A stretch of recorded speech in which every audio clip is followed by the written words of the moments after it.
Nous sommes constamment exposés à des affirmations et à des discours qui nous proposent une manière de comprendre le monde. Et parfois, ces discours nous paraissent tellement évidents, profonds ou séduisants que nous ne prenons pas le temps de les examiner. Le but n'est pas de juger la personne qui tient un discours. La boussole sert à examiner le discours lui-même. Elle s'appuie sur 6 axes qui apportent un angle de lecture différent. Réalité, responsabilité, identité, autonomie, lien et remise en question. Commençons par le premier axe. Est-ce que ce discours nous permet de mieux voir la réalité ? Lorsqu'un discours repose sur une grille de lecture, les faits sont réinterprétés pour faire correspondre le récit à ce que l'on croit déjà. La question à se poser, est-ce que ce discours part des faits ou est-ce qu'il part d'une grille de lecture préexistante ? Dans le discours, est-ce qu'il y a une reconnaissance des limites du savoir ? Dire « peut-être, je ne sais pas », cela laisse une place à l'incertitude, c'est ouvert. Ou à l'inverse, est-ce que le discours a transformé l'interprétation en prétention de détenir la vérité ? Dans ce cas, c'est une certitude et une fermeture. La réalité est nuancée, dépend du contexte et comporte des exceptions. Est-ce que le discours en tient compte ou a-t-il tendance à généraliser, à construire des lois universelles qui s'appliqueraient en toutes circonstances ou à diviser le monde en 2 camps ? Est-ce qu'il trie les informations pour ne retenir que celles qui vont dans le sens de son discours ? C'est ce qu'on appelle le biais de confirmation. Ce fonctionnement est souvent inconscient, il ne signifie donc pas forcément qu'on ment ou qu'on cherche volontairement à manipuler. Quand un discours parle d'autrui, est-il précis ?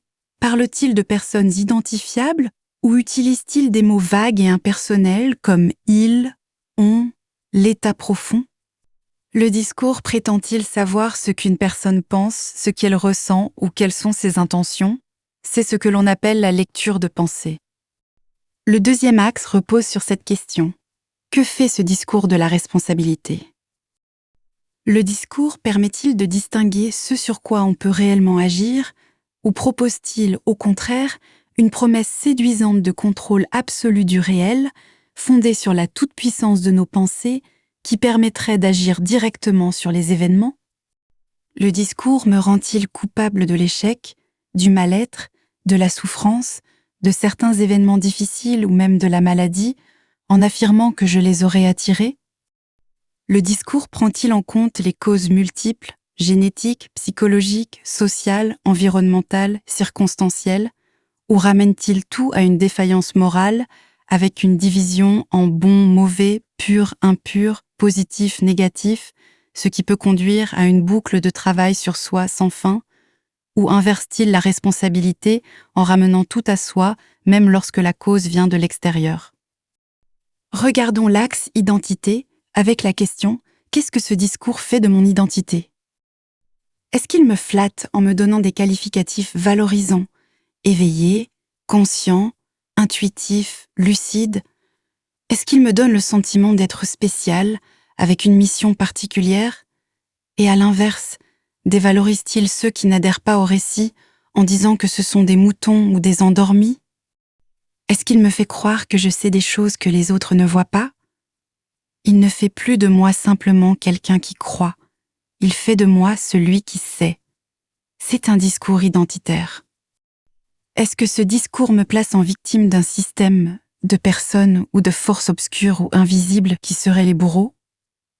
Ou en sauveur, celui qui doit ouvrir les yeux des autres, les réveiller, voire sauver le monde ? Est-ce qu'il oppose constamment ceux qui sont éveillés à ceux qui ne le sont pas, créant un clivage avec un monde divisé en 2 camps, dont un nous du bon côté de l'histoire ? Qu'est-ce que ce discours fait de mon autonomie ? Est-ce que le discours me laisse penser par moi-même ou m'encourage-t-il à le faire tout en m'influençant à reprendre ces grilles de lecture sans prendre de distance ? C'est là que peut commencer un processus d'endoctrinement. Est-ce que je reste libre de mes choix, notamment en matière de santé, ou est-ce que le discours finit par décider à ma place de ce que je dois rejeter ou choisir, au risque de me faire renoncer à des soins utiles ou nécessaires ? Est-ce que je peux encore vivre, penser et réfléchir en dehors de ce discours, ou prend-il tellement de place qu'il devient difficile de m'en détacher. Qu'est-ce que ce discours fait de mes liens?